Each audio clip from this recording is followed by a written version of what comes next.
ಯೋಚಿಸುವಡೆ ವಸ್ತು ಚೈತನ್ಯಾತ್ಮಕನಾದೆ. ಇಂತೆ ಬಸವಾಕ್ಷರತ್ರಯ ಎನ್ನ ಸರ್ವಾಂಗದಲ್ಲಿ ತೊಳಗಿ ಬೆಳಗುವ ಬೆದವ ನೆರೆದು ಆನು ನೇನು ಬಸವ ಬಸವ ಬಸವನೆಂದೆನೆಯ ಈಶ್ವರ. ಭಕ್ತಿ ಭಂಡಾರಿ ಮಹಾತ್ಮ ಬಸವಣ್ಣವರ ಹೃದಯಕಮಲದಲ್ಲಿ ನೆನೆಸಿ ಕಲ್ಯಾಣ ನಿರ್ಧಾರದವರಾಗಿರತಕ್ಕಂಥ ಶತಾಯುಷಿ ಪರಮಪೂಜನೆಯ ಚನ್ನಬಸವಪಟ್ಟದಲ್ಲಿ ನಡೆದು ಪರಮಪೂಜನೆಯ ಉಭಯ ಪ್ರಪಂಚಗಳಿಗೆ ಬಿಟ್ಟಕ್ಕೆ ಹೊರಡಿಸಿ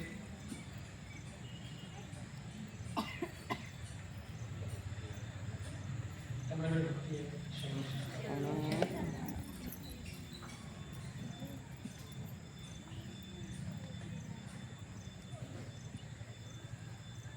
ದೇವರು ಕೊಟ್ಟ ಸುಂದರ ಕಾಣಿಕೆ ಈ ಮನಸ್ಸು. ಒಂದು ಗಿಡ, ಹೂವಿನ ಗಿಡ ಸುಂದರವಾಗಿ ಹೂಗಳದಾವ, ಅದು ಗಿಡದ ಶೈಲಿ. ಒಂದು ಉದ್ಯಾನವನವನ್ನ ಸುಂದರ ಆಗಬೇಕಾಗಿ ಹೂಗಳಿರಬೇಕಾಗ್ತದೆ. ಎಲ್ಲಿವರೆಗೆ ಹೂಗಳದಾವ ಅಂದ್ರೆ ಆ ಉದ್ಯಾನಕ್ಕೆ ಬೆಲೆ ಅದ, ಸೌಂದರ್ಯ. ಹೂವಿಲ್ಲದ ಉದ್ಯಾನವನ ಅದ ಉದ್ಯಾನ. ಅದಕ್ಕೆ ಎಲ್ಲಿವರೆಗೆ ಹೂಗಳದಾವ ಅಲ್ಲಿವರೆಗೆ ಆ ತೋಟಕ್ಕೆ ಬೆಲೆ ಅದ, ಸೌಂದರ್ಯ. ಹಾಗ ನಮ್ಮ ಜೀವನಕ್ಕೆ ಸೌಂದರ್ಯ ಇರೋದು ಆ ತೋಟಕ್ಕೆ ಸೌಂದರ್ಯ ಇರಬೇಕಾದ್ರೆ ಹೂಗಳಿರಬೇಕಾಗ್ತದೆ. ಹಾಗ ಈ ತೋಟಕ್ಕೆ, ಜೀವನ ತೋಟಕ್ಕೆ ಸೌಂದರ್ಯ ಇರಬೇಕಾದ್ರೆ ಮನಸ್ಸು ಇರಬೇಕಾಗ್ತದೆ. ಹಂಗ ಭಗವಂತ ತೋಟ ನಿರ್ಮಿಸಿ ಒಳಗೆ ಹೂ ಇಟ್ಟ, ದೇಹವನ್ನು ನಿರ್ಮಿಸಿ ಒಳಗೆ ಮನಸ್ಸು ಇಟ್ಟ. ಅದಕ್ಕೆ ಅದ್ಭುತ. ಅಂತ ಮನಸ್ಸನ್ನು ತಿಳ್ಕೊಂಡು ಜೀವನಕ್ಕೆ ಬೆಲೆ ಅದ. ಒಂದು ವೇಳೆ ಜಗತ್ತಲ್ಲಿ ಹೂಗಳಿಲ್ಲ ಅಂತಂದ್ರೆ ಜಗತ್ತು ನಿರಸ. ಹಾಗ ನಮ್ಮ ಜೀವನದಲ್ಲಿ ಮನಸ್ಸಿಲ್ಲ ಅಂದ್ರೆ ಜೀವನ ನಿರಸ ಆಗ್ತದೆ. ಹಾಗ ನಮ್ಮ ಜೀವನ ನಿರಸಾಗಬೇಕಂದ್ರೆ ಮನಸ್ಸು ಬೇಕಾಗ್ತದೆ. ಹಾಗಂತ ಸುಂದರ ಕಾಣಿಕೆ ಭಗವಂತ ಕೊಟ್ಟಾನ ಮನಸ್ಸು. ಇಲ್ಲಿ ನೋಡ್ತೇವೆ ಬಲ್ಪ್, ಅಲ್ಲಿ ಫ್ಯಾನ್ಗಳದ, ಫ್ಯಾನ್ ತಿರುಗ್ತವ. ಇಲ್ಲಿ ಮೈಕ್ ಅದ, ಮಾತುಗಳನ್ನ ಕೇಳಿಸ್ತವೆ. ಕೆಲವು ಎಲೆಕ್ಟ್ರಿಕಲ್ ವಾಹನಗಳದಾವ, ಓಡ್ತವೆ. ಹಾಗೆ ಈ ಬಲ್ಬನ್ನ ಬೆಳೆಯಬೇಕಾಗಿತ್ತಂದ್ರೆ, ಆ ಫ್ಯಾನ್ ಅನ್ನ ತಿರುಗಬೇಕಾಗಿತ್ತಂದ್ರೆ, ಈ ಧ್ವನಿಯನ್ನ ನಾವು ಕೇಳಿಸ್ಬೇಕಾಗಿತ್ತಂದ್ರೆ, ಆ ವಾಹನವನ್ನ ಓಡಬೇಕಾಗಿತ್ತಂದ್ರೆ ಒಂದು ವಿದ್ಯುತ್ ಬೇಕಾಗ್ತದೆ. ಹಾಗೆ ಬಲ್ಬ್ ಹಲವಾರು ಆದ್ರೆ ವಿದ್ಯುತ್ ಇಲ್ಲ ಅಂದ್ರೆ ಬಲ್ಬ್ ಬೆಳಗುವುದಿಲ್ಲ. ಹಾಗ ಫ್ಯಾನ್ ಇರ್ಬೋದು, ಫ್ಯಾನ್ ಬೆಳಗಬೇಕಾದ್ರೆ ಗಾಳಿ ಬರಬೇಕಾಗಿತ್ತಂದ್ರೆ ವಿದ್ಯುತ್ ಬೇಕಾಗ್ತದೆ. ಹಾಗೆ ನಮ್ಮ ಗಾಡಿಯನ್ನು ಓಡಬೇಕಾಗಿತ್ತಂದ್ರೆ ಎಲೆಕ್ಟ್ರಿಕಲ್ ವಾಹನ ವಿದ್ಯುತ್ ಬೇಕಾಗ್ತದೆ. ಹಾಗೆ ನಮ್ಮ ಶಬ್ದಗಳು ಕೇಳಿಸ್ಬೇಕಾಗಿತ್ತಂದ್ರೆ ವಿದ್ಯುತ್ ಬೇಕಾಗ್ತದೆ. ಹಾಗ ಕೇಳೋದಕ್ಕ, ನೋಡೋದಕ್ಕ, ಮುಟ್ಟೋದಕ್ಕ, ಓಡೋದಕ್ಕ, ಎಲ್ಲದಕ್ಕ ಏನು ಬೇಕು? ಎಲ್ಲ ನಡೀಬೇಕಾದ್ರೆ ವಿದ್ಯುತ್ ಯಾವ್ದು ಬೇಕು. ಹಾಗೆ ನಮ್ಮ ಕಣ್ಣು ನೋಡಬೇಕಾಗಿತ್ತಂದ್ರೆ, ಕಿವಿಗೆ ಶಬ್ದ ಯಾವ್ದು ಕೇಳಬೇಕು, ಕೇಳಬಾರದು ತಿಳ್ಕೋಬೇಕಾಗಿತ್ತಂದ್ರೆ, ಎಲ್ಲವನ್ನ ಕಾಲು ನಡಿಬೇಕಾಗಿತ್ತಂದ್ರೆ, ಯಾವ ಹಾಗೆ ನಡಿಬೇಕಾಗಿತ್ತಂದ್ರೆ ಎಲ್ಲವನ್ನ ಅದು ಬೆಳಗಲಿಕ್ಕೆ ಯಾವ ರೀತಿ ವಿದ್ಯುತ್ ಎಷ್ಟು ಮುಖ್ಯವೋ ನಮ್ಮೆಲ್ಲಾ ಕ್ರಿಯೆಗಳಿಗೆ ಮನಸ್ಸು ನೋಡೋದಕ್ಕ, ಕೇಳೋದಕ್ಕ, ಮಾತಾಡೋದಕ್ಕೆ ಎಲ್ಲದಕ್ಕೂ ಮನಸ್ಸಿಗೆ ಹಂತ ಅಮೂಲ್ಯವಾದ ಕಾಣಿಕೆ ಭಗವಂತನ ಕೊಟ್ಟ. ಆಗ ಅಂತ ಮನಸ್ಸನ್ನು ಯಾರು ಬಿಡುತ್ತಿದ್ದ ಜೀವನ ಸುಂದರ ಜೀವನ. ಆಗ ಅದನ್ನ ಸ್ಥಿರವಾಗಿಲ್ಲ ಅಂತಂದ್ರೆ ಜೀವನ ಅಶಾಂತ ಶರಣು ಬೆಳಿತು. ಅಂತ ಮನಸ್ಸನ್ನು ನಾವು ಹಿಡಿತೀವಿ. ಯಾಕೆ ಅಷ್ಟು ಮನಸ್ಸಿಗೆ ಮಹತ್ವ. ಆ ಮನಸ್ಸಿರೋದಕ್ಕೆಲ್ಲ ಕೆಲಸಗಳು ನಡೀತೇವೆ. ಹಾಗೆ ಎಲ್ಲ ಕೂಡ ಮನಸ್ಸಲ್ಲಿ ವಿದ್ಯುತ್ ಎಷ್ಟು ಮುಖ್ಯವೋ ಅಷ್ಟೇ ಮನಸ್ಸು ಮುಖ್ಯ. ಅದಕ್ಕೆ ಮನೆಯೇವ ಕಾರಣ ಬಂಧನ ಮೋಕ್ಷ ಅಂತ ಹೇಳಿ ಹಾಗೆ ಎಲ್ಲಕ್ಕೂ ಕಾರಣ ಮನಸ್ಸು. ಒಬ್ಬ ವ್ಯಕ್ತಿ ಆಸ್ಪತ್ರೆಗೆ ಹೋಗಿ ಡಾಕ್ಟರ್ ಹತ್ರ ಕೇಳಿದ, ಡಾಕ್ಟರೇ ನಾನು ಬಸ್ಸಿನ ಕೂಡ ನನಗೆ ನಿದ್ದೆ ಬರ್ತದೆ. ಡಾಕ್ಟರ್ ಅಂದ್ರೆ ಬಹಳ ಚಲೋ, ಬಹಳ ಜನ ನಿದ್ದೆ ಬರ್ತಾ ಇಲ್ಲ ಅಂತ ತಿಳ್ಕೊಂಡು ಅವ್ರು ಹೋಗಿ ಕೇಳ್ತಾರೆ. ಆದ್ರೆ ನನಗೆ ಬಸ್ಸಿನ ಕೂಡ ನಿದ್ದೆ ಬರ್ತದೆ, ಚೆನ್ನಾಗ್ತದ, ನಿದ್ದೆ ಮಾಡ ಅಂತ. ಅವಾಗ ಡಾಕ್ಟರ್ ಸಮಸ್ಯೆ ಅದಿಲ್ಲ, ನಾನೇ ಡ್ರೈವರ್ ಅಂತ. ಡ್ರೈವರೇ ನನಗಿದ್ರೆ ಬಸ್ ಎಲ್ಲಿ ಹೋಗಿ ಹೇಳಕ್ಕಾಗಲ್ಲ. ಹಾಗೆ ಎಲ್ಲಾ ಇಂಜಿನ ಡ್ರೈವರ್ ಅಂತ ಮನಸ್ಸು. ಈ ಮನಸ್ಸು ಸರಿ ಇತ್ತು ಎಲ್ಲ ಸರಿ, ಈ ಮನಸ್ಸೆಲ್ಲ ಹೋಯ್ತು ಎಲ್ಲ. ಹಾಗೆ ಈ ಮನಸ್ಸನ್ನ ಅರ್ಥವರೇ ಶರಣರು, ಈ ಮನಸ್ಸನ್ನ ಮರೆತವರೇ ಮಾನವರು. ನಡೆದೊಡೇ ಶರಣ, ನಡೆದವೇ ಹಾಗೆ ಮನಸ್ಸನ್ನ ಸರಿ. ಹಾಗ ಶಿಷ್ಯನಿಗೆ ಕೃಷ್ಣ ಮಾಡುವ ಮನಸ್ಸು ಯಾಕೆ ಸ್ಥಿರವಾಗ್ತದೆ? ಮನಸ್ಸನ್ನ ಸ್ಥಿರವಾಗಿ ಇಟ್ಕೋಬೇಕಂತ ಹೇಳಿದ್ರೆ ಗುರುಗಳೇ, ಆದ್ರೆ ಸ್ಥಿರವಾಗಿ ಇಟ್ಕೋಬೇಕಂತೀವಿ, ಅದು ಸ್ಥಿರವಾಗಿ ಆಗ್ತಾ ಇರಲ್ಲ. ಹಾಗೆ ಶರಣರು ಸಂಶೋಧನೆ ಮಾಡಿದ್ರು. ಹಾಗೆ ಬಾಹ್ಯ ಜಗತ್ತನ್ನು ಬೆಳಗಲಿಕ್ಕೆ ವಿಜ್ಞಾನ ಅವರಿಗೆ ಸಂಶೋಧನೆ ಮಾಡಿದ್ರು. ನಾವು ನೋಡ್ತೀವಿ, ಆದ್ರೆ ಎಲ್ಲಾ ನೋಡೋದು ಕೂಡ ಭಿನ್ನ. ಹಾಗೆ ನಾವು ಕೂಡ ಜಗತ್ತನ್ನು ನೋಡ್ತೀವಿ, ವಿಜ್ಞಾನ ಕೂಡ ಜಗತ್ತನ್ನು ನೋಡ್ತೀವಿ. ಆಗ ನಮ್ಮ ಕಣ್ಣಿಗೆ ಸಹಜವಾಗಿ ತಿಳ್ಕೊತೀವಿ. ಅದರ ವಿಜ್ಞಾನಗಳನ್ನ ಪರೀಕ್ಷೆ ಮಾಡಿ ಯೋಚನೆ ಮಾಡಿ ತಿದ್ದಿ ತಿಕ್ಕಿ ನೋಡ್ತಾರೆ. ಹಾಗೆ ತಿಕ್ಕಿ ನೋಡ್ತಾ ಹೋದಾಗ ಜ್ಞಾನ ಬರಾಕ್ತದ. ಹಾಗೆ ಜಗತ್ತಿನ ಒಂದು ವಸ್ತುವನ್ನ ತಿಳ್ಕೊಬೇಕಾಗಿತ್ತು, ಒಳಗೆ ಹೋಗ್ಬೇಕಾಗುತ್ತೆ. ಒಳಹೊಕ್ಕಿ ಹೊಡೆದಾಗ ಜ್ಞಾನ ಹೆಂಗ ಮೈ ಬಿಸ್ತಿದೆ. ಹಾಗೆ ವಿಜ್ಞಾನಗಳು ಜಗತ್ತನ್ನ ಒಳಹೊಕ್ಕಿ ನೋಡಿದರು, ಜಗತ್ತಿನ ಮೂಲನ್ನು ತಿಳ್ಕೊಬೇಕಂತ ಪ್ರಯತ್ನಿಸಿದರು. ಅದಕ್ಕೆ ಅವರು ವಿಜ್ಞಾನ.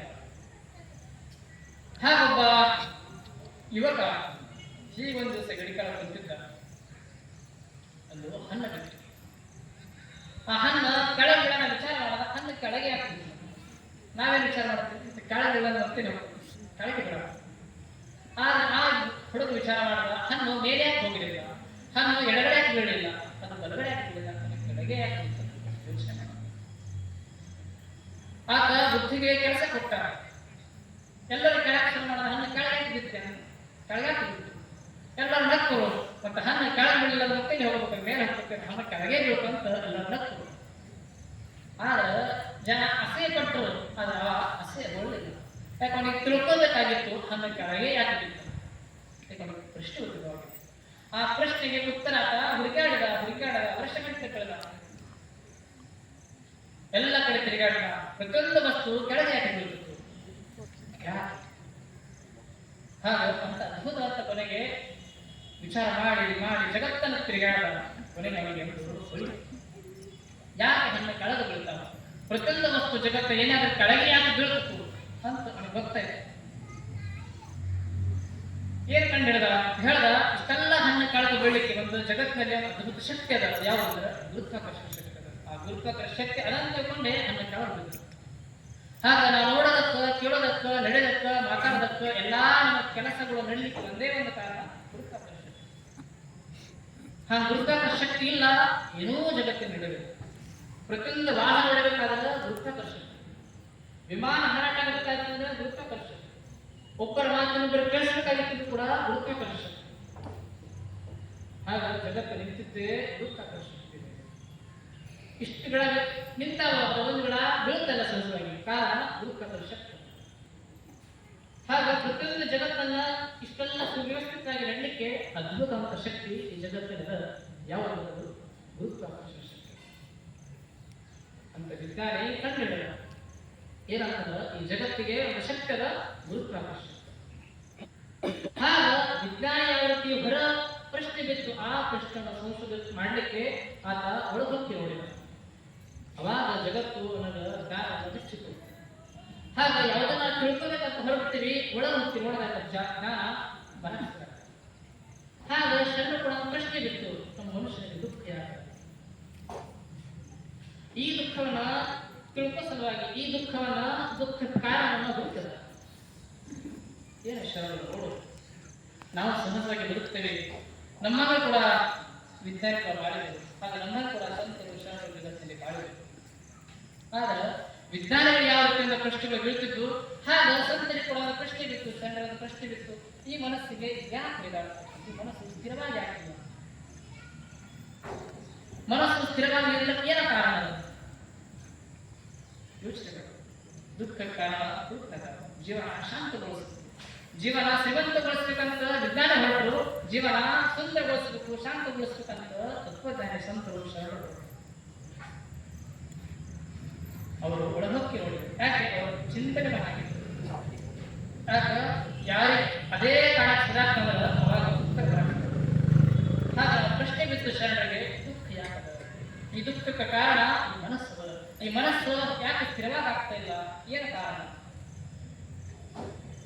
ಅವಾಗ ಸಾಮಾನ್ಯವಾಗಿ ಹೆಣ್ಮಗಳು ಎಷ್ಟದು ದುಃಖವನ್ನು ಹುಡುಕಿದ್ರು.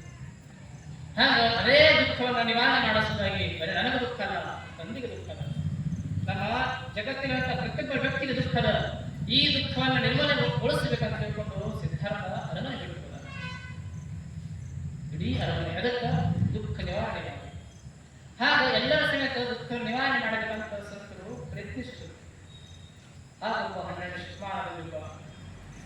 ಶರಣೆ ಅವರು ಕೂಡ ದುಃಖ ಕಾರಣ ಹುಡುಕಿದರು. ಅವಾಗ ಅವರಿಗೆ ಹೊಳಿತು. ಅದನ್ನು ಕನ್ನಡ ಮೂಡಿಸಿದರು, ಹೇಳಿದರು. ಅವ್ರು ಹೇಳ್ತಾರ, ಉರುಲಿಂಗ ಪೆದ್ದೆಯರು ಪುಣ್ಯಶ್ರೀ ಕಾಳೆಯವರು ತಮ್ಮ ಚುಮ್ಮೆ ಹೇಳ್ತಾರೆ, ಆಸೆ ಎಂಬುದು ಭವದ ಬೀಜ, ನಿರಾಶೆ ಎಂಬುದು ನಿತ್ಯ. ಆಸೆ ಎಂಬುದು ಭವದ ಬೀಜ, ನಿರಾಶೆ ಎಂಬುದು ನಿತ್ಯ ಮುಕ್ತಿ. ಉರುಲಿಂಗ ಪೆದ್ದೆಗಳ ಅರಸಲ್ಲಿ ಸದರವಾದ ಮೂರೇ ಸಾವಿರ ವರ್ಷ. ಎಷ್ಟು ಗಣಿತದಲ್ಲಿ ಅವರಿಗೆ ಸೂತ್ರ ಹೇಳ್ತಾವ, ಹಾಗೆ ಸೂತ್ರದ ಹಾಗೆ ಕಾಳೆಯ ಬಹಳ ದೊಡ್ಡ ಮಾತು ಹೇಳಕ್ ಹೋಗಲಿಲ್ಲ. ಬಹಳ ಮಾತಿನಲ್ಲಿ ಏನು ಹೇಳ್ತೀನಿ ಹೇಳಕ್ ಹೋಗಿಲ್ಲ. ಸಣ್ಣ ಸಣ್ಣ ಮಾತುಗಳೆಲ್ಲ ಹಾಗೆ ಸಣ್ಣ ಬೀಜಗಳ ವೃಕ್ಷದ ಹಾಗೆ ಸಣ್ಣ ಮಾತಿನಲ್ಲಿ ಜೀವನದ ಸೂತ್ರದ ಆಗ ಕಾಳೆಯವರು ಜೀವನದ ಸೂತ್ರವನ್ನು ಹೇಳಿದರು. ಆಸೆ ಎಂಬುದು ಭವದ ಬೀಜ, ನಿರಾಶೆ ಎಂಬುದು. ಹಾಗ ನಮ್ಮ ಮಗ ಮಾತು ಕೇಳ್ತಲ್ಲ. ಯಾಕೆ ಮಾತು ಕೇಳ್ತಲ್ಲ? ಮಗನಿಗೇನೋ ಬೇಕಾಗಿದೆ. ಮಗನಿಗೆ ನಾವು ಕೊಟ್ಟರೆ ಕೆಲಸ ಮಾಡಿ ಮಗ ಮೊಬೈಲ್ ಕೊಟ್ರೆ ಬರ್ತೀವಿ. ಹಾಗ ಈ ಮನಸ್ಸಿನ ಮಾತಾಡಿ ಕೇಳ್ತಲ್ಲ, ಮನಸ್ಸಿನಲ್ಲಿ ಕೆಲವು ಬೈಕಿಗಳ, ಮನಸ್ಸಿನ ಕೆಲವು ಆಸೆಗಳ. ಈ ಆಸೆ ಇರೋದ್ರಿಂದ ಮನಸ್ಸಿನ ಹತ್ತೋಗ್ಬೇಕು ಬರುತ್ತೆ. ಹಾಗ ಮಗ ಯಾಕೆ ಶಾಲೆಗೆ ಹೋಗ್ತಾ ಇಲ್ಲ, ನನಗೆ ಇಸ್ಕೊಡು, ಏನಾದ್ರೂ ಏನು ಬೇಕು ಅಂತ ತಿನ್ನಕ್ ಕೊಡು, ಖರ್ಚಿಗೆ ರೊಕ್ಕ ಕೊಡು, ಮೊಬೈಲ್ ಕೊಡು, ಶಾಲೆಗೆ. ಹಾಗ ಆ ಮಗುವಿನ ಇಚ್ಛೆ ಪೂರೈಸಿದ್ರೆ ಮಗು ಮಾತು ಕೇಳ್ತದೆ. ಹಾಗೆ ಮನಸ್ಸಿನ ಇಚ್ಛೆ ಪೂರೈಸಿದ್ರೆ ಮನಸ್ಸಿಗೆ ಕೇಳ್ತದೆ. ಹಾಗೆ ಮನಸ್ಸಿನ ಕೇಳ್ತಲ್ಲ, ಆ ಮಗುವಿನ ಕೇಳ್ತಲ್ಲ, ಆಸೆಗಳಲ್ಲ, ಮನಸ್ಸಿನ ಆಸೆಗಳು. ಈ ಆಸೆ ಮನಸ್ಸನ್ನ ಹಿಡಿದಿರ್ತದೆ ಕಾಳೆ. ಅದನ್ನ ದುಃಖಕ್ಕೆ ಕಾರಣ. ಆಸೆ ಎಂಬುದು ನಿರಾಶೆ ಎಂಬುದು ನಿತ್ಯ. ಹಾಗೆ ನಮ್ಮ ಆಸೆಯಲ್ಲಿ ಮನುಷ್ಯ ಬಂಧಿತನಾಗಿದೆ. ಅದಕ್ಕೆ ಆಸೆಯನ್ನು ಗೆಲ್ಲಲು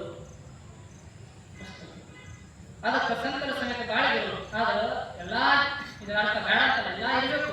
ಆದ್ರೆ ಅತಿಯಾಗಿ ಪಡಿಬೇಕನ್ನೋ ಆಸೆ. ಉಳ್ಳತಬೇಕು, ಮನೆ ಇರಬೇಕು, ಗಾಡಿ ಇರಬೇಕು, ಆಸೆ ಅಂತ. ಅನುಕೂಲತೆ, ಅನುಕೂಲತೆಗಳು ಬೇರೆ, ಅತಿ ಆಸೆ ಬೇರೆ. ಅದು ಇಲ್ಲದೆ ಬದುಕಲಿಕ್ಕೆ ಸಾಧ್ಯವಿಲ್ಲ. ಅನುಕೂಲತೆಗಳು ಆ ಎಲ್ಲ ಇದ್ದ ಸಮೇತ ಇನ್ನೂ ಬೇಕು, ಇನ್ನೊಂದು ನನ್ನದು ನನಗೆ ಇದು ಸರಿ, ಅದು ಇನ್ನೊಬ್ಬರದ ನನಗೆ ದುರಾಸೆ. ಈ ಭಾವ ಇರೋದ್ರಿಂದ ಮನುಷ್ಯ ದುಃಖಕ್ಕಾಗ. ಈ ಮನುಷ್ಯನ ಅತಿಯಾದ ಬೈಕಿಗಳು ಇರೋದ್ರಿಂದ ಅದು ಮನಸ್ಸಿಗೆ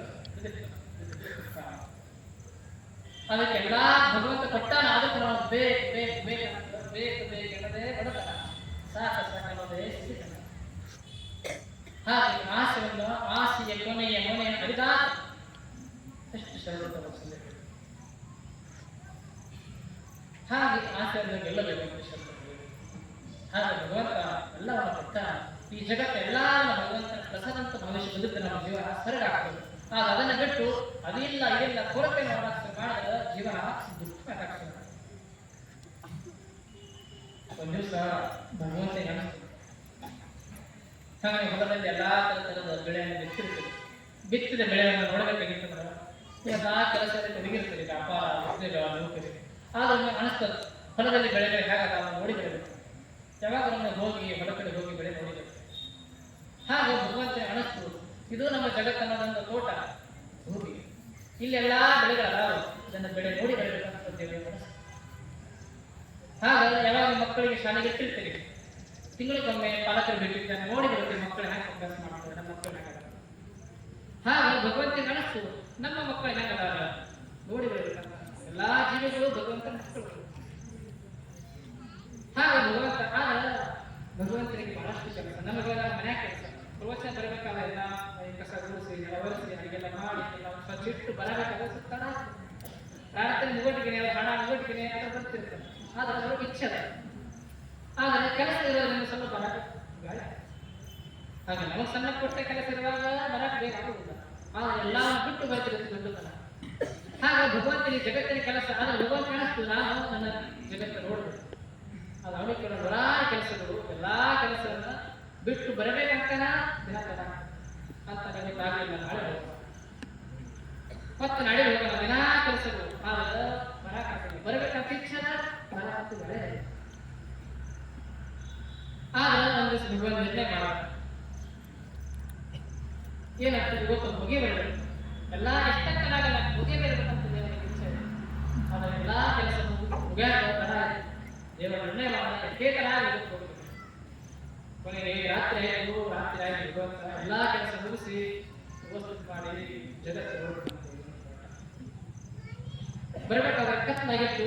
ಮತ್ತು ನಾವು ಯಾವ ರೀತಿ ವಾಹನದಿಂದ ಹೋಗ್ತೀವಿ ಅದರ ಆಕಾಶದಲ್ಲಿ ಬಂದಾಗ ಮಧ್ಯಾಹ್ನ ಆಗ್ತದೆ, ಕತ್ತಲೆ ಅಂತ ಕತ್ತಲೆ ಬರ್ತದೆ. ಯಾರು ಬೇಕಾಗಿದೆ ದೇವರಿಗೆ?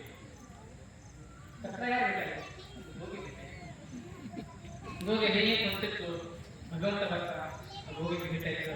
ಹೋಗಿ ನನ್ನ ಜಗತ್ತಿನ ಆ ದೇವರು ಭಗವಂತ ನೀ ದೇವರು ಎಷ್ಟು ಸಂತೋಷವಾಗಿ ಹೋಗಿಗೆ ದೇವರೇ ಧನ್ಯವಾದ ಅಂತ ದರ್ಶನ ಮಾಡಿ ಭಗವಂತ ಕೇಳಿದ ಹೋಗಿ ನನ್ನ ಜಗತ್ತಿನ ಅವಾಗ ಹೋಗಿ ಹೇಳ್ತು ದೇವರ ನನ್ನ ಜಗತ್ತ ಬಹಳ ಅದ್ಭುತದ, ಬಹಳ ಮಸ್ತದ, ಬಹಳ ಸುಂದರ, ನನಗೆ ಬಹಳ ಸಂತೋಷ ಆಗ್ತಿದ್ದೇನೆ. ಇಲ್ಲ ಮತ್ತೆ ನಿನಗೆ ಏನಾದರೂ ಬೇಕೇನು ಅವಾಗ ಹೋಗಿ ಹೇಳ್ತು ನನಗೆ ಏನು ಬೇಡ ಭಗವಂತನ ಅನಿಸ್ತೀವಿ.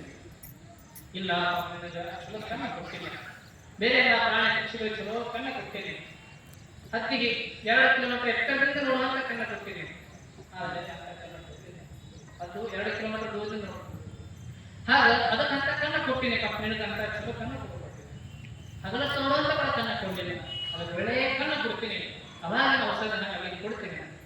ಅವಾಗ ಹೋಗಿ ಹೇಳ್ತು ಬೇಡ ನಮಸ್ತಿದ್ದೀನಿ ಅಂತ ಬಿಸಿಲಾಗ ನೋಡಿ ಕೆಟ್ಟ ಬಿಸಿಲು. ಆದ್ರೆ ಅಂತ ಬಿಸಿಲು ನೋಡೋಕ್ಕಿಂತ ಕತ್ಲಾಗ ನೋಡೋದು ಬಹಳ ಇಷ್ಟ. ನೋಡಬೇಕು ಎಲ್ಲಾ ಪ್ರಾಣಿ ಪಕ್ಷಿ ಮನುಷ್ಯೆಲ್ಲ ಮಲಗ್ಯಾರ, ಅದೇನು ಬೆಳೆದಂಗಿಲ್ಲ, ಏನು ನಕ್ಷತ್ರಗಳು, ಏನು ಹುಣ್ಣಿಮೆ ಚಂದ್ರನ ತಂಪ ಶೀತಲ ಕಿರಣಗಳು, ಏನು ಶಾಂತ ವಾತಾವರಣ, ಇಂಥವನ್ನು ಅನುಭವಿಸಂತ ದೃಷ್ಟಿ ಯಾರಿಗೂ ಉಂಟಾದಂತ ಅದ್ಭುತ ದೃಷ್ಟಿಗಳನ್ನು ಕೊಟ್ಟಿಲ್ಲ. ಅನ್ನೇನು ಬೇಕು ಅದಕ್ಕೆ ಯಾರಿಗಿಲ್ಲ ಅಂತ ದೃಷ್ಟಿ ಬೆಳಗಿನ ಯಾರು ನೋಡ್ತಾರೆ, ಕಟ್ನಾಗ ನೋಡುವಂತ ದೃಷ್ಟಿ ಯಾರಿಗಿಲ್ಲ ಅಂತ ದೃಷ್ಟಿಯಿಂದ ಕೊಟ್ಟಿ ಧನ್ಯವಾದ. ದೇವರಿಗೆ ಅನಿಸ್ತು ಎಷ್ಟು ಕ್ಷಮ ಬಹಳ ಸಂತೋಷ ಆಗಿದೆ ದೇವರಿಗೆ. ನನ್ನ ಜಗತ್ತಿನಲ್ಲಿ ಇರುವಂತಹ ಪ್ರಾಣಿಗಳು ಪಕ್ಷಿಗಳು ಮಸ್ತ ಯಾಕೆ ರಾಜರು ಹಿಂದಿನ ಕಾಲದಲ್ಲಿ ಮಾಡ್ತಾರೆ, ನಮ್ಮ ಪ್ರಜೆಗಳು ಹೇಗಾದಂತ ಮಾರುವೆ ಶಕ್ತಿ ಮಾರುವೆ ಶಕ್ತಿ ಎಲ್ಲಾ ಹಾಗೆ ಭಗವಂತ ಸಮೇತ ಮಾರುವೆ ಶಕ್ತಿಗಳು ಬಂದಿದ್ದ ಜಗತ್ತನ್ನು ನೋಡಿ ಏನು ಕೊರತೆಗಳಲ್ಲ ಜನ ಹೆಂಗಲ್ಲ ಏನು ಕೊನೆಗೆ ಈಗ ಹೋಗುವಾಗ ಅಷ್ಟೊತ್ತಿಗೆ ಬೆಳಗಾಗೋಗ್ತೇನೆ ವಸಂತ ಋತು ಏನು ಹೋಗಿಲ್ಲ ಮಾವಿನ ಸಿಗತ್ತೆ ಹಣಾಕ್ ಶುರು ಮಾಡ್ತದೆ, ಕುಹು ಕುಹು ಅಂತ ಹಾಡ್ತದೆ. ಆವಾಗ ಭಗವಂತನ ಭೇಟಿಯಾದ ಹೋಗಿ ದೇವರ ಶಬ್ದಗಳು ಎಷ್ಟು ಸಂತೋಷ ಆಯ್ತು, ಅದು ದರ್ಶನ ಮಾಡಿಕೊಂಡು ದೇವರೇ ನನಗೆ ಬಹಳ ಸಂತೋಷ ಆಯ್ತು. ಎಷ್ಟೋ ವರ್ಷದಿಂದ ನನಗೆ ಕಾಣಬೇಕಂತ ಇಚ್ಛೆ ಇತ್ತು, ಆದ್ರೆ ಆ ಇಚ್ಛೆಗೆ ನನಗೆ ಪೂರ್ತಿ ಯಾರಿಗೆಲ್ಲ ದರ್ಶನ ಕೊಟ್ಟು ನನ್ನ ಜೀವನ ಸಾರ್ಥಕ ಹೋಗಿ ಹೇಳು ದೇವರಿಗೆ ಕೇಳಿದ ಹೋಗಿಲ್ಲ ನನ್ನ ಜಗತ್ತಿನ ಅವಾಗ ಹೋಗಿ ಹೇಳ ದೇವರ ನನ್ನ ಜಗತ್ತು ಇಷ್ಟು ಸುಂದರ ಅದ, ಇಷ್ಟು ಅದ್ಭುತ ಅದ, ಆ ಜಗತ್ತನ್ನು ಸುಂದರ ನೋಡಿ ನನ್ನ ಕಡ್ಕೊಳ್ಳೋಕ್ಕಾಗ್ತದೆ. ನನ್ನ ಹೃದಯ ತುಂಬಿ ಬರ್ತದೆ, ಆ ಹೃದಯ ತುಂಬಿ ಬಂದು ನನ್ನ ಕಂಠದಿಂದ ಕುಹು ಅಂತ ಹಾಡು ಬರ್ತದೆ. ನನ್ನ ಜಗತ್ತನ್ನು ನೋಡಿ ನಾನು ಕುಹು ಅಂತ ಹಾಡಿ ಸಂತೋಷ ಪಡ್ತೇನೆ. ಅಷ್ಟು ಸುಂದರ ನನ್ನ ಜಗತ್ತದ ಅಂತ ಹೋಗಿ ದೇವರ ಅವಾಗ ದೇವರ ನನಗೆ ಏನಾದರೂ ಬೇಕೆ, ನನಗೇನು ಬೇಡ ಮಸ್ತಾಗಿದೆ, ಯಾರಿಗಿಲ್ಲ ಅಂತ ಜಗತ್ತು ಎಲ್ಲಾ ಪ್ರಾಣಿ ಪಕ್ಷಿ ಎಲ್ಲ ಅದು ಯಾರಿಗಿಲ್ಲ ಅಂತ ಅದ್ಭುತ ಕಂಠನ ಕೊಟ್ಟಿಲ್ಲ, ಸಾಕು ಇನ್ನೇನೇ ಬೇಕು ಅಂತ ಹೋಗಿರಬೇಕು. ಅದಕ್ಕೆ ನಾನು ಹಾಡು ಸಂತೋಷ ಪಡ್ತೇನೆ, ನನ್ನ ಜಗತ್ತ ಶ್ರೀಮಂತಗೊಳಿಸ್ತೇನೆ, ಶ್ರೀಮಂತ ಜಗತ್ತ ಅದನ್ನು ನನ್ನ ಸಂತೋಷ ಆಗ್ತದೆ. ಅದಕ್ಕೆ ಯಾರಿಗಿಲ್ಲ ಅಂತ ಕಂಠ ಕೊಟ್ಟು ಸಾಕು ದೇವರಿಗೆ ಬಹಳ ಖುಷಿ ಆಗುತ್ತೆ. ಹಾಗೆಯೇ ದೇವರು ಮುಂದೆ ಹೋಗಬೇಕಾಗಿತ್ತಂದ್ರೆ ಅವಾಗ ಅಷ್ಟೊತ್ತಿಗೆ ಎಲ್ಲ ಬೆಳಗಾಗಿತ್ತು. ಕಾಗೆ ಭೇಟಿಯಾಗ ದೇವರು ಹಾಗೆ ಕೇಳಿದ, ಕಾಗೆ ದೇವರು ಇದೆ, ಕಾಗೆ ಇಷ್ಟು ಸಂತೋಷ ಆಯಿತು, ಕಾಗೆ ದರ್ಶನ ಮಾಡಬೇಕು ದೇವರೇ ಸಾರ್ಥಕ ದೇವರ. ಅವಾಗ ದೇವರು ಕೇಳಿದ ಕಾಗೆ ನನ್ನ ಜಗತ್ತು ಹಾಗೆ. ಅವಾಗ ಕಾಗೆ ಹೇಳಿದ್ರು ದೇವರ ನನ್ನ ಜಗತ್ತು ಬಹಳ ಬಹಳ ಸುಂದರ, ಅದಕ್ಕೆ ನನಗೆ ಬಹಳ ಸಂತೋಷ ಆಯಿತು. ನನ್ನ ಜಗತ್ತಿಗೆ ಏನೂ ಕೊರಕಾಗಿಲ್ಲ, ಅಷ್ಟು ಚಲೋ ಜಗತ್ತು. ಅವ ಕಾಗೆ ಭಗವಂತ ಕೇಳಿದ ನನಗೆ ಏನಾದರೂ ಬೇಕೇನು ಕೇಳಿದ್ರು. ಅವ ಕಾಗೆ ಹೇಳಿದ್ರು ನನಗೇನೂ ಬೇಡ, ಮಸ್ತಿದೆ. ಇಲ್ಲ ಏನಾದರೂ ಕೊಡ್ತೀನಿ ಕೇಳಿದ್ರು. ಕಾಗೆ ನನಗೆ ಏನೂ ಬೇಡ, ಮಸ್ತಿದೆ. ಅವ ಭಗವಂತ ಹೇಳ್ದ ಪಾಪ ನಾವು ಏನು ಕೊಟ್ಟಿಲ್ಲ. ಕೆಲವು ಪಕ್ಷಿಗಳಿಗೆ ಕೆಲವು ಬಣ್ಣ ಕೊಟ್ಟಿನಿ, ಗಿಳಿಗಳಿಗೆ ಎಷ್ಟು ಚಲೋ ಬಣ್ಣ ಕೊಟ್ಟಿನಿ, ಕೆಲವು ನವಿಗಳಿಗೆ ಎಷ್ಟು ಚಲೋ ಬಣ್ಣ ಕೊಟ್ಟಿನಿ, ಆದರೆ ನನಗೆ ಚಲೋ ಬಣ್ಣ ಕೊಟ್ಟಿಲ್ಲ. ಹೋಗಿ ಚಲೋ ಕಂಠ ಕೊಟ್ಟಿಲ್ಲ, ನನಗೆ ಚಲೋ ಕಂಠ ಕೊಟ್ಟಿಲ್ಲ. ನನ್ನ ಧ್ವನಿ ಕರ್ಕಶ, ಬಣ್ಣ ತಪ್ಪ, ಅದಕ್ಕೆ ಚಲೋ ಬಣ್ಣ ಕೊಡ್ತೀನಿ. ಅವ ಕಾನ್ ಹೇಳ್ತಾರೆ, ಚಲೋ ಬಣ್ಣದ ಪಕ್ಷಿಗಳು ಪಂಜರದಾಗ ಬಿದ್ದಾವ, ಅದಕ್ಕೆ ಮನುಷ್ಯನ ಕೈಯಾಗೆಲ್ಲ ಸಿಕ್ಕಾವ. ಯಾವ ಚಲೋ ಅದ ಮನುಷ್ಯ ಕೆಲಸ, ಅದಕ್ಕೆ ಜಗತ್ತು ಎಲ್ಲಾ ಪಕ್ಷಿಗಳು ಮನುಷ್ಯನ ಕೈಯಾಗ ಆಗಾವ, ಮನುಷ್ಯನ ಕೈಯಾಗ ಸಿಗ್ಲಾರ ಅವನೇ ಜಗತ್ತು. ಯಾಕೆ ನನ್ನ ಬಣ್ಣ ಹೆಂಗೆ ಇರೋದಕ್ಕೆ ನನಗೆ ಸಿಕ್ಕಿಲ್ಲ, ಅದಕ್ಕೆ ಮಸ್ತ್ ಇದೆ. ಅದು ಇನ್ನೇನು ಬೇಕು ಕೇಳು, ಏನಾದ್ರು ಕೊಟ್ಟೆ ಹೋಗ್ತೀನಿ, ನನಗೇನು ಏನು ಬೇಕು ಕೇಳು, ಏನು ಬೇಕು ಎಲ್ಲ ಚಲೋ, ಏನು ಬೇಡ, ಚಲೋ ಧ್ವನಿ ಕೊಡ್ತೀನಿ ತಗೊಂಡು. ನಾನು ಹೇಳೋದು ಹೋಗಲೇ ಹಾಡಿ ಸಂತೋಷ ಪಡ್ತದೆ, ನಾನು ಕೇಳಿ ಸಂತೋಷ ಪಡ್ತೇನೆ. ಅದು ಹಾಡಿಕೆ ಕಂಠ ಕೊಟ್ಟು ನನಗೆ ಕೇಳಿಕೊಳ್ಳಕ್ಕೆ ಕಿವಿ ಕೊಟ್ಟಲ್ಲ ಸಾಕು, ಮತ್ತೇನೆ ಬೇಕು. ಅದು ಹಾಡಿ ಸಂತೋಷ ಪಡ್ತದೆ, ಹಾಡಿ ಕೇಳಿ ಸಂತೋಷ ಪಡ್ತೇನೆ. ಹಾಡೋದ ಕೇಳೋದಿದ್ರೆ ಹಾಡೋದು ಸಂತೋಷ, ಕೇಳೋದ್ರಿಂದ ಹಾಡೋದು ಸಂತೋಷ. ನೀವು ಇರೋದಿದ್ರೆ ಹಾಡ್ತಾರ, ನೀವಿಲ್ಲದ್ರೆ ಹಾಡೋದಿಲ್ಲ. ಹಾಗೆ ಇವರ ಸಂತೋಷ ಆಗಬೇಕಾದ್ರೆ ನೀವು ಇರಬೇಕಾಗ, ಅದಕ್ಕೆ ನೀವು ಸಂತೋಷ ಆಗಬೇಕಾದ್ರೆ ನೀವು ಹಾಡಬೇಕು. ಹಾಗ ಹೋಗಿ ಅದನ್ನು ತಿಳ್ಕೊಂಡು ನಾನು ಕೇಳಕ್ಕೆ ಹೋಗಿ ಹಾಡಬೇಕು. ನಾನಿಲ್ಲ ಹೋಗಿಲ್ಲ ಹೆಂಗೆ ಹಾಡಬೇಕು, ಹಾಡ್ತಿರ್ಬೇಕು, ನಾನು ಕೇಳ್ತಿರ್ಬೇಕು, ಅದು ಹಾಡಿ ಸಂತೋಷ ಪಡ್ತಿರ್ಬೇಕು, ನಾನು ಕೇಳಿ ಸಂತೋಷ ಪಡ್ತೀನಿ. ಅದಕ್ಕೆ ಭಗವಂತನೇ ಏನು ಬೇಡ, ಮಸ್ತ್ ಇದೆ ಎಲ್ಲ ಕಿವಿ ಕೂತೆಲ್ಲ ಏನು ಬೇಡ. ಭಗವಂತ ನನ್ನ ಏನು ಕೊಟ್ಟೆ ಹೋಗ್ತೇನೆ, ನನ್ನ ಕೊಳ್ಳಾಗ ಹೋಗೋದಿಲ್ಲ ಬೇಡ, ಏನು ಬೇಡ, ಇಲ್ಲ ಕೊಂಡಾಗ ಹೋಗೋದಿಲ್ಲ. ಅವಾಗ ಕೊಡಬೇಕಾಗಿರ್ತದಲ್ಲ, ಅಲ್ಲಿ ಹೋಗಿ ಕೆಲವು ಮನುಷ್ಯ ಅದೆಲ್ಲಾನೇ ಕೇಳ್ತಾರೆ. ಅವಾಗ ಭಗವಂತ ಅಂದ, ಅದೇ ನಮಗೆಲ್ಲ ಗೊತ್ತದ, ನಾನು ದಿವಸ ಇರೋದು ಮನುಷ್ಯ ಮನೆ ಮೇಲೆ, ಯಾರ ಮನ್ಯಾಗ ಯಾರ ಹೆಣ್ಣಿಗೆಲ್ಲ ನಮ್ಗೆ ಗೊತ್ತದ. ಹಾಗೆ ಭಗವಂತ ಹೇಳೋದು. ಹಾಗೆ ಭಗವಂತ ತಾಯಿ ತಿಳ್ಕೊಂಡು ಹೀಗೆ ಒಂದು ಬಂದ, ಅವನಿಗೆ ಮನುಷ್ಯ ಕೇಳ್ತಾರ, ಮನುಷ್ಯನ ಭೇಟಿ ಕೇಳ್ತಾನೆ, ಮನುಷ್ಯನೇ ನಾವು ದೇವರು. ಓಹೋ ನೀನೇನು ದೇವರು ಬಂದು ಮಾಡ್ತಿದ್ದ. ಆವಾಗ ದೇವರು ಕೇಳ, ನನ್ನ ಜಗತ್ತ ನಿನ್ನ ಜಗತ್ತ ಏನ್ ಜಗತ್ತು, ಜಗತ್ತಂದ್ರೆ ಎಷ್ಟು ವಿಚಿತ್ರ ಮಾಡಿ. ಒಂದು ಕಡೆ ವಿಪರೀತ ಮಳೆ, ಒಂದು ಕಡೆ ಒಂದು ಕಡೆ ಅತಿವೃಷ್ಟಿ, ಒಂದು ಕಡೆ ಒಂದು ಕಡೆ ಕೆಂಪನ, ಒಂದು ಕಡೆ ಕಪ್ಪಮನ, ಒಂದು ಕಡೆ ಹೊಡ್ಡ, ಒಂದು ಕಡೆ ತೆಗ್ಗ, ಒಂದು ಕಡೆ ಕಪ್ಪ ಜನ, ಒಂದು ಕಡೆ ಬಿಳಿ ಜನ, ಒಂದು ಕಡೆ ಕೆಂಪ ಜನ, ಒಂದು ಕಡೆ ಕಪ್ಪ ಜನ, ಒಂದು ಕಡೆ ಅಷ್ಟರದಲ್ಲಿ ಕಪ್ಪ ಜನ, ಚೈನಾದಲ್ಲಿ ಹಳದಿ ಜನ. ಒಬ್ಬರಿಗೆ ಶ್ರೀಮಂತ, ಒಬ್ಬರು ಬಡವರು, ಒಬ್ಬರು ಗಿಡ್ಡ ಮಾಡಿ ಎತ್ತರ ಮಾಡಿ, ದೊಡ್ಡ ಗಿಡಕ್ಕೆ ಸಣ್ಣ ಕಾಯಿ ಕೊಡ್ತೀವಿ, ಎಳೆ ಬೆಳ್ಳಿಗೆ ದೊಡ್ಡ ಕಾಯಿ ಕೊಡ್ತೀವಿ. ಜಗತ್ತು ಜಗತ್ತು ಮಾಡಲಿಲ್ಲ, ದೇವರ ತಿರುಗುತ್ತೀವಿ. ಅವಾಗ ನಿನಗೇನಾದ್ರೂ ಬೇಕು, ಏನಾದ್ರು ಏನು ಕೊಡ್ತೀನಿ ತಿಳ್ಕೊಂಡು, ನನಗೇನು ಕೊಡ್ತೇನೆ, ಏನು ಬೇಕು, ಇದೇ ಅಂತಲ್ಲ ಹೋಗಿ ಎಲ್ಲ ಮುಂದೆ ನೆನೆಸಿದ್ರೆ ಆಗೋದು. ಇಲ್ಲೇ ಪ್ರಾಣಿ ಪಕ್ಷ ಎಲ್ಲ ಹೇಳಿ ಮಾತು ಕೇಳಬೇಕು, ಎಲ್ಲಾ ಸಂಪತ್ತು ನಮ್ಮ ಮನೆಗೆ ಒಂದು ತುಂಬಿರಬೇಕು, ಇದೆಲ್ಲ ಕೇಳೋಣ. ದೇವರು ನಾ ಬರ್ತೇನೆ ಹೋದಾಂತ ಇಂದ ಬಂದಿಲ್ಲ. ಮನುಷ್ಯನ ಆಸೆ ಇರೋದ್ರಿಂದ ಅದಕ್ಕೆ ಹೇಳೋದು, ಆಸೆ ಎಂಬುದು ಬಹುದವಿ ನಿರಾಶೆ. ಹಾಗೆ ಪಕ್ಷಿನ ಹಡ್ಕೋತ ನಾವು ಮನುಷ್ಯ ಹಡ್ಕೋತ ಬಂದ. ಯಾಕೆ ಅಲ್ಲಿ ಎಲ್ಲ ಅಲಂಕಾರ ಪಕ್ಷಿ ತಿಳ್ಕೊಂಡ, ಏನಿಲ್ಲ ಅಂತ ಮನುಷ್ಯ ತಿಳ್ಕೊಂಡ, ಅದಕ್ಕೆ ಏನು ಅಂತ ತಿಳ್ಕೊಳ್ತಿತ್ತ ಎಲ್ಲ ದೇವರ ಪ್ರಸಾದ ಅಂತ ತಿಳ್ಕೊಂಡ್ರೆ ಜೀವನ ಸ್ವರ್ಗ ಆಗ್ತದೆ. ಎಂತ ಆಚರಣೆ ಇರಬೇಕಾದ್ರೆ ನಮ್ಮ ಪ್ರಶ್ನೆ ಒಬ್ಬರು ತಿಳಿಸ್ತಾರೆ.